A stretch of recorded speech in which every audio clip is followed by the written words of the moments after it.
So an alternative view of this is what I'll call a conceptual approach, which is within a topic you identify concepts. And you might show, like the case before, how to work through a problem with a concept, but then maybe a couple examples of that, but then the homework will ask students to formulate for themselves how to connect a concept, a different concept. Or a homework might ask them to synthesize two concepts to answer a problem. And if your goal is to promote a conceptual approach, then you say it's a fair thing to ask them to put together two different concepts that they've worked with on the exam. So the expectation here is not to mimic the pattern, but to integrate their understanding to solve things. And the premise is that if you do that, in practice, you'll be able to put these things together. And what this leads to is what I'll call integrated conceptual knowledge structures. But what differentiates experts from novices is not that they know more, they do know more, but it's really that knowledge is connected. So the question is, how do we build connected knowledge in students? And one way is like that second circuits problem, where you take the numbers away from the problems and have students reason through without numbers. And we've built a tool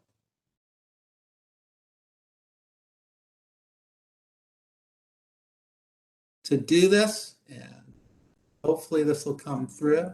The AICHE Concept Warehouse is a versatile tool that can readily be incorporated into your teaching philosophy and learning environment. We aim to lower the activation barrier for using conceptual instruction and assessment so that you can incorporate concept-based learning into your classes. You are able to easily input your own conceptual questions or search for questions based on a variety of filters. We also house an array of concept inventories and interactive virtual labs designed to address difficult concepts. You can download questions to Microsoft Word and PowerPoint, but by integrating the Concept Warehouse with clickers, smartphones, or laptops, you are able to receive real-time feedback of how your students are answering conceptual questions through bar graphs, word clouds, and the written explanations. You can use this formative feedback to help you decide which direction to take your lecture, implement peer instruction, or other small group interactions. By using the Concept Warehouse, you can make class more engaging and interesting. Our goal is to create a learning community focused on concept-based instruction to help your students learn.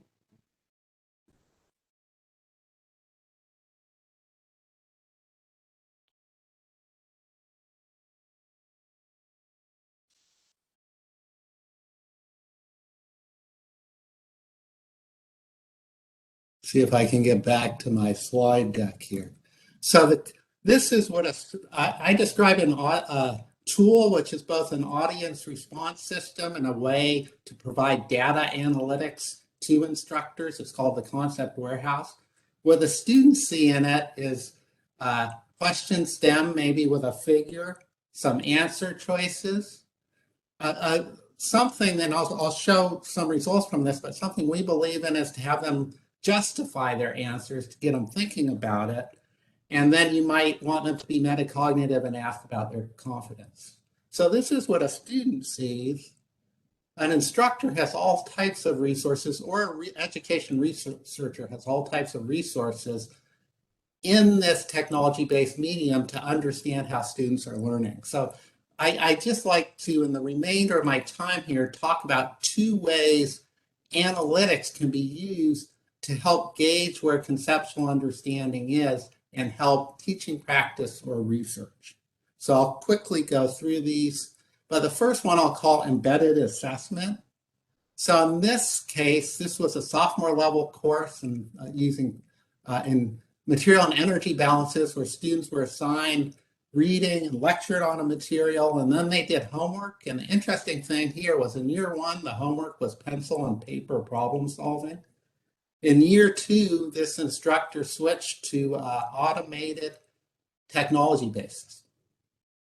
And then after the homework was handed in, like I showed before, the instructor would go through these concept-based questions to help explore how students' thinking was and get them to connect the concepts to build that connected structural knowledge.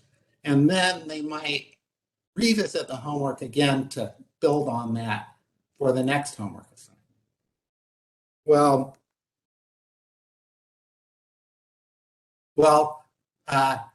This is Professor Adam Higgins from his class. He did this in 2 years, and he happened to use, not every concept-based question was the same, but he used 32 questions that were the same.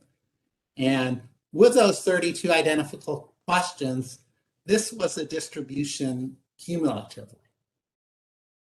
So what Professor Higgins learned from this is that students were engaging very differently in the written homework because they were able to answer these concept questions much better than they were with the electronic. That's not to say all electronic homework is bad or leads to this. We don't want to generalize. But in this case, this informed teaching practice. The students weren't engaging. Another aspect of information this way is you can try to generalize or get more a better idea about how students are learning. And I want to concentrate on the written justifications here. So we did a study, it's published in the International Journal of Science Education, a follow-up in Journal of Engineering Education. But what we did was a crossover design where we had 2 sections. One of them wrote justifications, the treatment group, and the other did not, the comparison group. And we had 39 questions, which were one section wrote justifications to sometimes and didn't other times. Now to an alpha 0.005, if it didn't matter if you wrote justifications, to an alpha of 0.05, we would expect about 1 in 40 for the treatment to be better and about 1 in 40 for the comparison to be better. And about 37 we wouldn't be able to distinguish. When we went through and analyzed the differences in answer selections, what we learned was that more than half the time there was a significant difference, and usually the difference was students answer the question better when they wrote justifications. So writing justifications somehow helps them think through these concept-based questions. Now, I just want to finish up. We were interested in, well, what about these 5? What's going on here? So we did some qualitative analysis on expanding one of the 15 questions. And this is, all you need to understand is that the higher the explanation code, the richer the explanation is. And we see that for the questions where the treatment was better than the comparison, many students provided rich answers for the right answer. We found a question of one of the 5, which was what we call the rising balloon, which was an isomorphic question.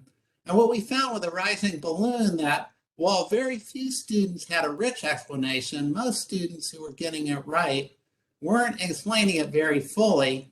And in fact, students who were getting it wrong, a lot of them were explaining it more richly. So our premise is that students here might not have been getting it right, but they might have been thinking about it more. So this is an exploration into how asking students to explain in writing these concept questions may help promote their conceptual understanding and knowledge.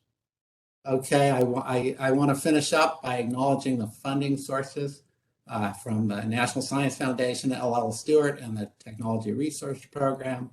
And if there's time, I'm happy to answer questions. Thank you. Through my years of work of whatever we call it, student-centered learning, students have to do a lot of works